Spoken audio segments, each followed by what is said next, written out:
Hello everybody, welcome back to Collector's Dream YouTube channel. Hope you guys are all doing well. I'm doing great this week. Right now I'm on my way out in Hong Kong going to do a PSA submission and also mailing some stuff to Vancouver to do a big trade. So yeah, when the trade is complete, I hope to get the cards back and then I can make a video about that. But yeah, today just been very busy, so I didn't have a lot of time to make new videos, so apologies for that. Right now I thought since I'm driving out to town to drop off some cards at FedEx today, I thought I'll make a video to talk about what I've been up to and then what's the game plan for the upcoming months in terms of the Pokemon hobby. So yeah, it's a beautiful day in Hong Kong today, 23 degrees, and I thought it would be a bit nice to just leave the Poke Cave at my home and just go for a drive today and talk all things Pokemon. Yeah, so back to the Pokemon topic, what I have been up to for the past few days. So first of all, I want to say a huge thank you for breaking the 100 subscribers on the channel. That is absolutely amazing, and then I'll be sure to make more content whenever I can during the very busy period this year. 2025 has been off to a crazy start lately, and then as you can tell, I'm making videos as I drive right now, so that kind of and then I need to take my son to his classmate's birthday party later on in the afternoon. So right now I'm just doing my very best to go out and drop off the stuff to FedEx, and then I can get the PSA submission process started. Because lately, PSA, they sent a notice out saying that they are having a huge backlog on receiving their parcel. So there might be a backlog of parcels right now if you submit your cards. So let's see. Yeah, and then right now I'm just kind of enjoying the drive because I haven't driven in over a week. I've been working and away from Hong Kong. Went to Japan recently to buy some cards, and then I will definitely make a video. And I was in Nagoya and Osaka. So then visited the Pokemon Center in Nagoya, and they sold out of all the Terrestrial Festival. Before, you could get 2 packs per customer, but then even now it's all sold out now, so there's not really much you can pick in Pokemon Center, so you're kind of limited to buying just singles right now. So let me get away from the traffic. But yeah, so that was a pretty good trip, and then I got some nice footage of visiting various car stores in Osaka and Nagoya, and I'm hoping that when I have time I will be able to edit the video and go over some of the stuff that I picked up over there.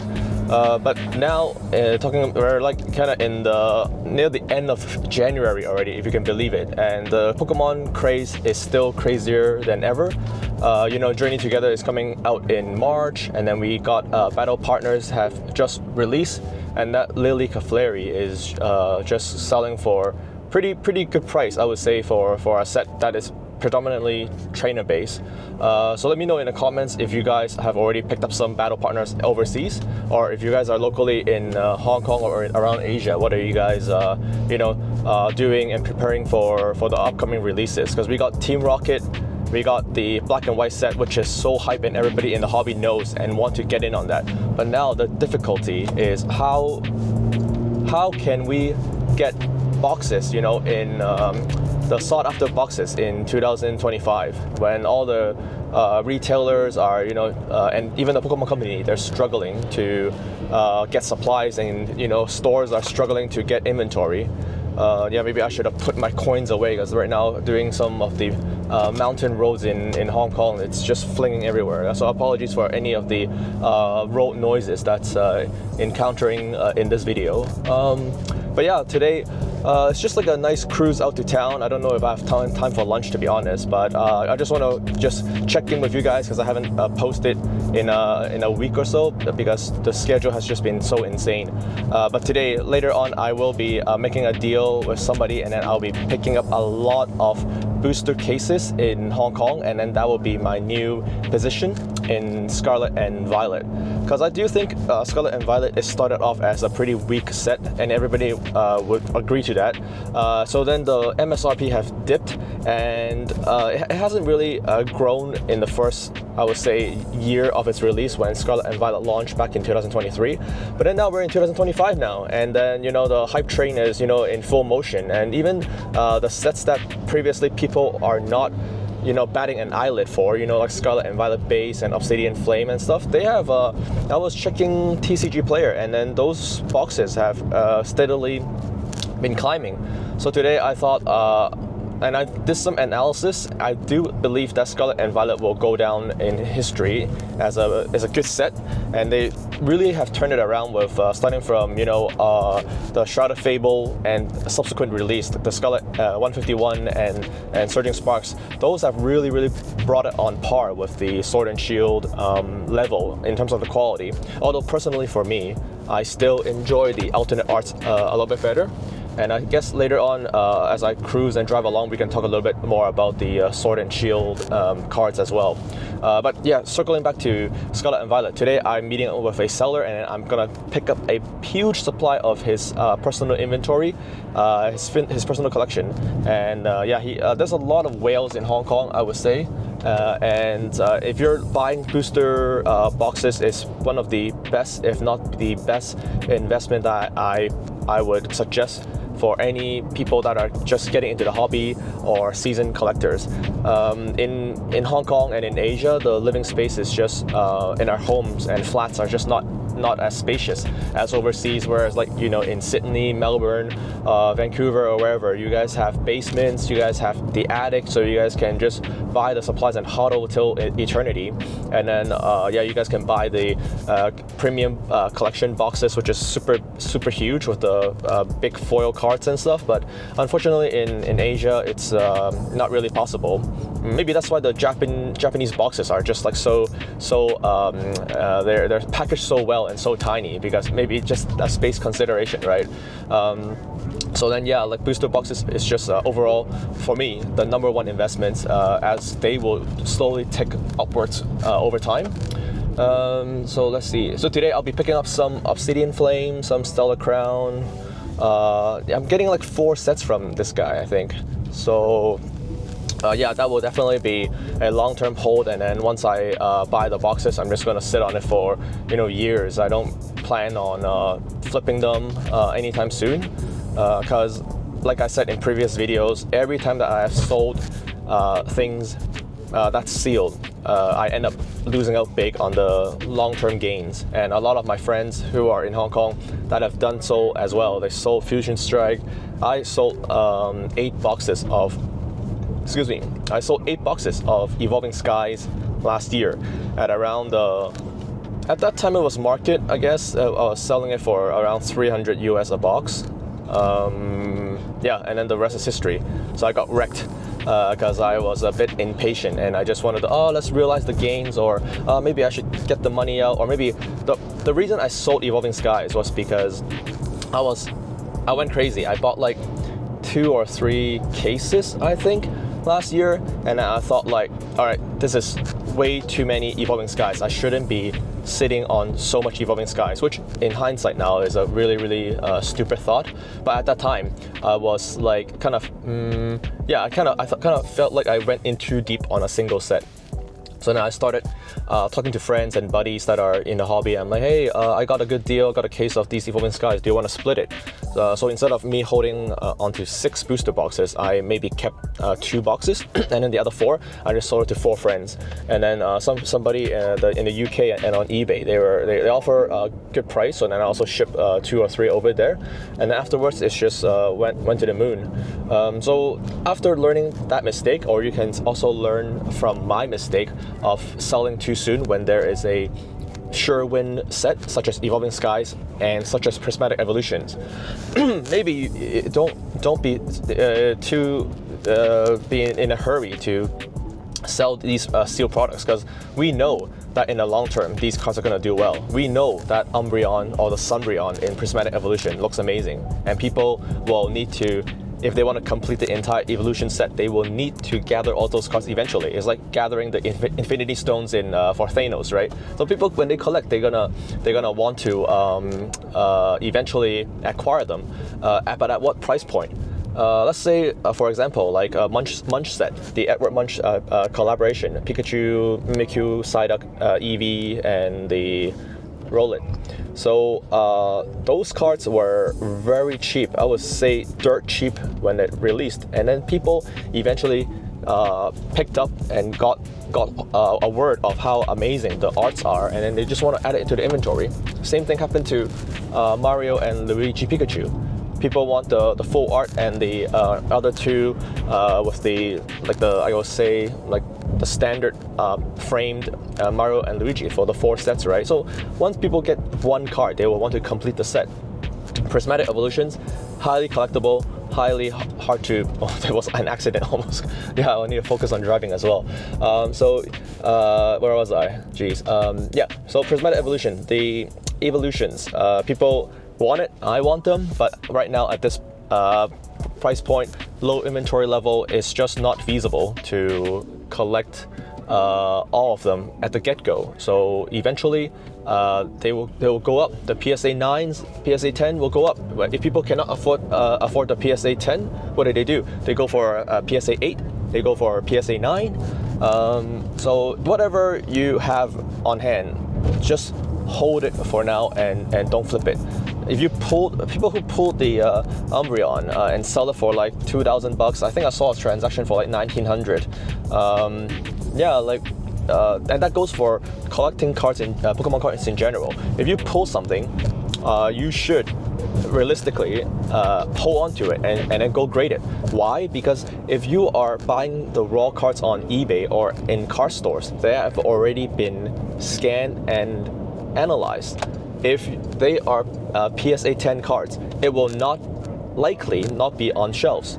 Japan is a different thing because the Japan print condition is so good that even if you walk into a store in Tokyo, Akihabara, in Namba Station, in Nagoya Station, those card shops, because they have huge inventory and because their turnover rate is so high and because their supply is so high, they can throw some PSA 10 candidates on a shelf and then let the tourists like myself go get it, or look at the locals to buy it, right? But in English, that is obviously not the case, because in English, the print quality control is worse. So what happens is, if you pulled a nice card, you should definitely try to grade it first to see if you can score a PSA 10. Unless the card is extremely off-center, or there's already a whitening that you can visually check without even using any equipment. Then that's a different story. Then you can, sell and recuperate. But that's my one of the tips of the day is don't flip the card because that's your best chance of getting a PSA 10 quality card. I remember pulling Lost Origins on my first booster box that I opened in 20 years, because Lost Origin is a box that when I got back into Pokemon. And on the first box, I pulled the Giratina. I didn't even know what it was back then. I just thought, oh, this art is so cool, and then it covered the entire card. And then I was thinking, oh, let me just list it for sale for $150 US. And then so many people started DMing me and say like, oh yeah, I can meet you at the train station. I can meet you anywhere. Where do you want to go? Let's do the trade. And in the end, I didn't sell it, thank God, because my buddy told me to just hold on to the card because it's your first alternate art card. You should keep it, keep it for memory. And I was like, yeah, it's my first card that I pull and it looks so cool. Let me keep it. And then now I haven't checked eBay now, but what is it in a PSA 10? I graded it. It came back as a PSA 10. So if I was, impatient or panic sale, Giratina, $150 at release, right? At that time, it was like, oh, maybe I can get another 1.5 booster box, and I can try again and rip it again. And I thought, oh, maybe that's a good strategy. But in hindsight, I was very new to the collecting hobby, and I didn't know the pull rates was that terrible for Pokemon cards, because it's like 1 in 200 or 1 in 300 packs of your chance to pulling an alternate art. So that's a lot of booster boxes. That's like almost 8 boxes to a case, 2 case just to pull the chase card, right? So yeah, thank God I didn't sell that card. But again, just sharing some of the mistakes that I've made over the years. And yeah, so far, if you guys are enjoying, drive and talk video, or just like Poke cruising, I would say, please give me a like and consider subscribing, because there's a lot of exciting content that's coming out to the channel. I'll be doing, PSA returns, covering my trips to Japan and what I've been buying over there, and then just following, the Team Rocket and the black and white set that'll be coming out. So yeah, we're coming up to the 14-minute mark right now, and then I'm almost to FedEx, so I need to go park the car and then do a bit of drop off. But yeah, if you guys are still watching the video and enjoying the content, I really appreciate it, you guys, and I cannot believe that I have hit 100 subscribers. When I hit 50 subscribers, honestly, I was telling my wife Christy, how amazing it was and how rewarding it was to make these content. And then now, in a blink of an eye, I'm at 100, and then I do not take you guys for granted. This thing, everybody say YouTube is a grind, and you gotta keep yourself motivated and keep on doing it. And I feel that way. I feel very motivated to keep on making content for you guys and keep on doing coverage. It's a lot of fun, and then the interaction is also very good. I do read all the comments and all the constructive feedbacks that you guys provide. But yeah, like, I guess I want to end the note is this year maybe consider taking the easy hobby a bit easier on yourself, and don't get too caught up in all the hype, because right now everybody is just forking their wallet out and then paying all the money just to get a $200-$300 box for our journey together. And like I think Prismatic Evolutions before the reprint announcement was sitting at like $150, right? So everybody was just like forking over. Oh, let me pay $150 to rip 9 packs of the latest set. Terrible idea, and also a terrible idea to jump into Journey Together's at $300. The momentum right now for the hobby is at its peak. Some YouTubers and Poke influencers have already said that it has surpassed COVID. I personally, I think, I would be honest because and transparent, because being in Hong Kong, we don't have a Costco's here. We don't really have Walmart stocking cars. We only have local car stores. So the lunacy of people rushing to Costco to like cuddle like 10 boxes of products is not apparent, so I don't really feel it. But from the YouTube video, it does feel pretty insane, over in North America, Australia, and the UK. So I definitely feel the hype is there, and it's reflected in the eBay comps, right? I was seeing 1,100 Rayquazas, like 3,700 Umbreon VMAX, or even 4,200 on auction sites. I mean, like, what's with that? But that also is my last point of the video, is you gotta tread carefully when you buy products right now, because if you're jumping in the all-time high and it crashes, look back at people paying like what, $60,000 for a first edition Charizard, and then people paying just insane prices for cards, and for slabs. So yeah, there's more products out there. There's always things you can collect. You don't just become a sheep and buy whatever other people buy. Buy things that you like and enjoy. Buy things that even if you spent like a few $100s on it, and you're okay with sitting it, putting it on a cabinet or putting it in a drawer and letting it sit for years, you're not gonna feel the pain. You're not buying it on credit card. Buy within your means.